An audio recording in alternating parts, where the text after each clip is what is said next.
Good evening, members, and welcome to our AAIP webinar. Tonight's webinar that we're going to do is one of our videos that we have created together to go over ways to, this video in particular, ways to increase patients' scheduling to come into your office and ways for patients to accept treatment plans and go forward with taking care of their teeth and improving their lives.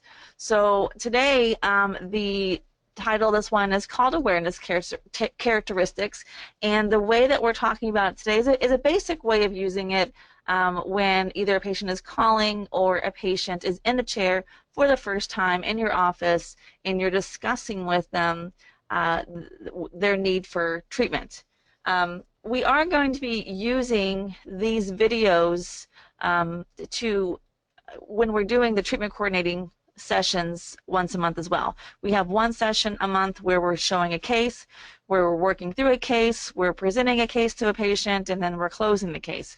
So we're going to start using the awareness characteristics in that, and after seeing this video, you can see how that works. We do this all day long. We do this when a patient calls for a new patient examination, we do this when a new patient comes in, and we do this when patients don't accept and we're following up with them, which the next video we do next month is going to be how to use these awareness characteristics when you are following up on a patient that didn't initially accept.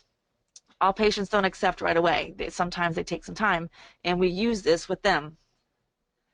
I think with that, we'll show the video. You're going to see that when we're talking about presentation, we're talking about emotion, and that's well emphasized on the video. So let's go through the video first, and then we'll have a little bit of discussion on the other end.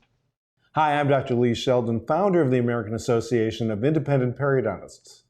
And I'm Danielle Dorner, I'm co-founder, and we had put together these videos because we wanted to put together a visual for everybody to see exactly how we do each one of these modules. We've done webinars, we've done teleseminars, and this was our way to show you exactly how we do it. We found that we are actually going to use these for our own staff and training, and we hope that you guys can find this just as valuable. So we hope you will enjoy these videos. How do you convince a patient that in fact he or she needs treatment? Well, as doctors, we think technically. We think about the amount of bone and gum tissue and all of those types of things. That's really not what a patient cares about. The patient is in your office because of an emotional need. That person has decided to see you because something is bothering him, bothering her. When we're talking with a patient then, it's really important to connect with those emotions and allow the patient to express those emotions in a certain controlled fashion in order to get to the point of identification that in fact that person needs to see you for help. There's a set pattern that we use, a set pattern that you can learn, and it's called the awareness characteristics. The awareness characteristics is built on 7 different points, from a low point to a high point. The bottom point is ruin. What's messing up that person? The second point is effect. How is that ruin, or how is that mess up affecting that person's life? Next point of it is this going to get worse or better? Fear of worsening. It's going to get worse, and likely it's going to. Okay. Next point is need of change. That in fact, something needs to change here. And the patient is identifying that in fact, something needs to change. Not you, the patient does. Next step in that level of awareness is demand for improvement. It needs to be made better. Next point is, all right, well, maybe I have some hope, and that's what the person is thinking. And then finally, help. What can the person do? What can the person do, and what can the doctor do in order to be able to help that person achieve the change that's desired? So what Danielle and I are going to do is to simulate how we use these awareness characteristics: ruin, effect, fear of worsening, need of change, demand for improvement, hope, and help, and how we can use this system in order to be able to connect with the patient so the patient gets the treatment that he or she needs. Okay, you ready? I'm ready. Okay, so Danielle is not going to tell me very much, although she and I have rehearsed this a little bit, but not a lot. So Danielle is playing somebody that is her age. Yes. Okay. So, hi, Danielle. Hi. Hi, I'm Dr. Lee Sheldon. Good to have you with us. Thank you. So, tell me, what's bothering you? I'm wearing a partial. I've had this partial for a very, very long time. And it just seems to be getting more loose and more loose over time. And now I actually have to use some adhesive to keep it in my mouth. And I just don't really care for it. I understand. So, and how long have you had the partial denture, by the way? Oh my goodness, I've probably had it for about 15 years now. Really? Okay. So, tell me there has to be a reason why you made the decision to come in today. You've had this partial denture for 15 years. What's really going on? Well, it's just kind of, it looks okay. If you look at me, it looks okay. It does? So that part of it is probably why I've had it for 15 years. But I don't want anybody else to know that I have a partial. I feel like that if anybody finds out I have a partial, it's just embarrassing. It's embarrassing. Okay. So, is there somebody in particular that you don't want to find out? You don't want him or her to find out what's going on? I am single. And the thought of, meeting somebody and finding out that I have a fake, I don't have a tooth. That gives me nightmares. Got it. I got it. Okay. So, what effect would that have on you if in fact that new person you're meeting, that special new person, what effect would that have on you if in fact he did find out that you had a partial? I'm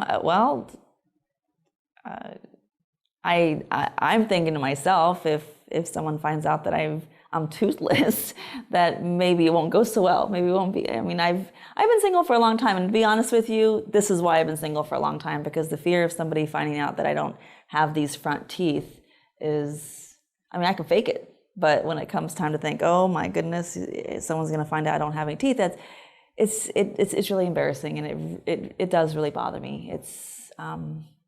I don't want anybody to find out that I have fake teeth. I understand. So is the situation, you think, going to get worse, or is it getting better, or what? Since it's getting more loose every year, I'm pretty sure there's going to come a time it doesn't stay in my mouth. So do we need to do something about that? Is that really what you're here for today? I guess if I don't want to be single for the rest of my life, I'm going to have to do something, because this is the reason why I haven't been able to get, I've had, people that I'm interested in, but then the fear of finding out that they're going to, it's going to get worse. Okay, good. Well, there is some hope for you, because in fact, if you take a look at the CT scan, where the partial denture is, there's still good bone around, or underneath that partial denture, good bone to support a dental implant. And once a dental implant is placed, which is just a metal post with a tooth that's cemented onto that metal post, that'll feel a lot more natural, and I think there is an opportunity to help you here. Well, can anybody tell that it's fake? No. Actually, you can't. If you take a look at, and let me show you a picture of a dental implant, and let me show you how a person is wearing a dental implant. Okay, so here's the dental implant. You can see that. Now let's take a look at the picture of the dental implant. This is the dental implant, supported tooth right here. Yes. Can you tell that's a dental implant? Absolutely. I didn't know that was. It looks good. It looks really good. Okay. So I can get rid of this whole entire removable thing. Exactly right. Just brush my teeth and eat my food, and nothing's going to fall out during dinner. That's right. Okay. Sound good? I think that would definitely improve my life quite a bit. All right, great. Well, let's do the examination, and then we'll talk a little bit afterwards as far as exactly what we're going to do, okay? Great. Thank you. So that's an example of how the awareness characteristics can be used. You can come up with varying scenarios, and what we're encouraging you now, because doctors, staff, look at this video and actually go over these awareness characteristics. Come up with a situation that's occurred in your practice in the past day or two, and how you would have handled it differently based on these awareness characteristics. And what we want to make sure of is that you're drilling this. When things go right, celebrate. Yes. When things go wrong, and they do, then you go to another staff member or to the doctor, whoever you're comfortable with, and say, here's the situation. Can I drill this with you using the awareness characteristics? And let's see how I could have done this better. And as a result, our acceptance rate is going to go way, way up. Oh, yes. Oh, yes. Awareness characteristics is something we use in our office. Every day. And we have the girls trained to use them in the beginning of the new patient examination. And then Dr. Sheldon, as you can see, he does it again. And we all have our different approaches of doing it. I do find that usually the girls can be very effective because we have that natural kind of nurturing, kind of I can help you, let me help you kind of way of doing it. And so I think that part kind of gets them warmed up, and it gets them to understand it's okay, and I can trust these people, and they're very kind, and they're very understanding. And when Dr. Sheldon gets in there, it's a different level. It's kind of like they just pour it all out because they haven't told anybody, and they've been living with this for a long time. People buy on emotion. It doesn't matter if it's dental, if it's cars, if it's clothes, it's emotion. It's how is this going to make me feel? How's it going to make my day better, my life better, my situation better? That people buy on emotions, and it's not that it's a bad way of doing it, but everybody has an emotional aspect that's been keeping them from coming in, keeping them from making the phone call, keeping them from investing in themselves. And when you can find out what that emotional button is and you can really work with that, it makes patients think it's okay to invest in myself. It's okay to take care of myself, because most of these patients haven't done this in so long because they're embarrassed. They think their case is the worst. Or they've been taking care of their family for so long, and now it's finally their time. So it works very well. I want you to notice something that Danielle did. You know, when she first came in, oh, my partial denture is loose. Oh, I've had it for 15 years. Notice she wasn't connecting with me emotionally at all. Nope. She's coming in with this big overcoat. Number one, she doesn't want to spend any money. Number two, she doesn't want to reveal it because I'm a stranger. Why does she want to talk about her emotions? And he's a man. That's right, a man as well. and all right, it's a partial denture. He's a dentist. He replaces partial dentures. That's what we think too. The fact is that I asked, what was it, maybe 3 questions, and then finally we got, oh, I've been single for 15 years, and frankly, I've been embarrassed to go out. That's when you're getting the emotional portion of this. And what's important is to reach that emotion, reach that ruin, and find out what that ruin is. What's really messing up that person's life? Because when you find out what's messing up that person's life, believe me, I'll see tears come to patients' eyes. They do. It's been bugging them for that long. And finally, somebody is asking the questions and is demonstrating some understanding, yes. Acknowledging, we've talked about acknowledgments, acknowledging what's occurring so the person then feels safe to talk a little bit more about it and talk a little bit more about it until she's really got it out. And once she's really got it out, then we can walk up those awareness characteristics to the point where we can help her. Yes, and as you do this more and more and more, you become, of course, more comfortable with it. When you find how well it works, and you can find that the patients are a bit sad in the ruin area, and they're very excited in the help area, and they're ready to get going.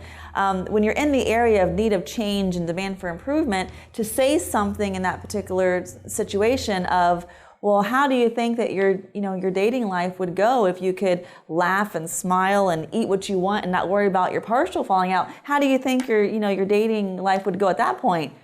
It's going to go a lot better, of course. And I'm going to be thinking that. So he's saying he's asking the question, and I'm thinking in my head, it's going to go a whole lot better because that's what's been keeping me from doing that. So as you're doing this, and that's why I said with the females, we're naturally better at it because we really, really want to know. I mean, we really do want to help. We really do want to know. And so it comes natural for me to say, I understand that. I couldn't imagine feeling that way. And, a smile is the first thing people notice and that's the first thing to look at is your teeth. And so, of course, I can get that. Gosh, how good would it feel to just go on a date with somebody and have that confidence to smile and laugh and chew and not have to think, oh, gosh, he's going to find about this partial denture and I have fake teeth and he's going to not like me anymore. That's horrible. Yeah. So use these awareness characteristics. By the way, we have these awareness characteristics in every critical area of the office. Yes. Operatories, front desk, financial arrangements rooms. This is something that we use continuously. So number one, you can't just put it in a drawer. It has to be there. It has to be in an area where you can see it, where you can think with it. And of course, as we discussed, drill with it. Make sure Absolutely. You're drilling with this. Yes. Because as you do, you're going to get better and better and better at it. and your acceptance rate is going to go up. So use these awareness characteristics. Please enjoy them, and I anticipate you're going to come back to us with big success stories on how much better you're doing in the office. We hope you have enjoyed this video. If you have any questions in regards to it, please email us. The American Association of Independent Periodontists is there to help every periodontal practice do better. I'm Dr. Lee Sheldon. And I'm Danielle Dorner. We'll see you on the next video.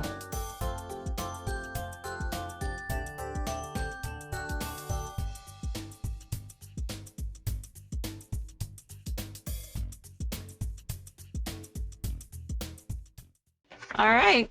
Well, that was our initial video on the awareness characteristics, and like we said, we use them in every aspect of the office because it works great, no matter how you're dealing with a patient or even staff for that matter. But that's how we are able to get patients to realize and remember why they made that appointment, because as soon as we said before, as soon as patients walk in that door, they start to put those walls up of they're going to take my money, they're not going to be honest, this is not going to work, and everything just starts to go in the way of how can I now get out of this. So it's very, very helpful with that. Notice we emphasize these 7 steps. The most important step is the first one, ruin.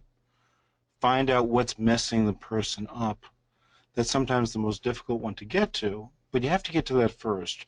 Unless you find out what's really in the patient's heart, what's in the patient's mind, what's really stuck in the patient's throat, then the other awareness characteristics, as important as they might be, really don't flow as well.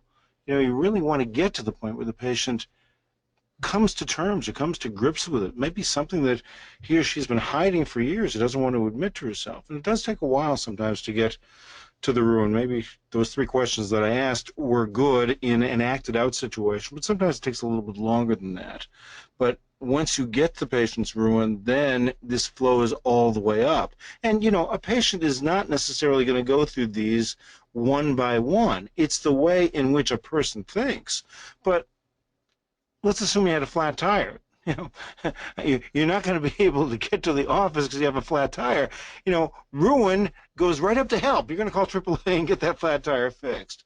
But when we're working with a person and trying to get the person to have a better understanding or walking the person to the point where they want help, then we need to go through each of these 7 steps. And sometimes the patient might bring herself up to the last 2 or 3 steps all by herself, as we demonstrated in this video. And like Dr. Sheldon said, and it's true, not everybody flows through the awareness characteristics as willingly as you'd like to, but they all do work through it.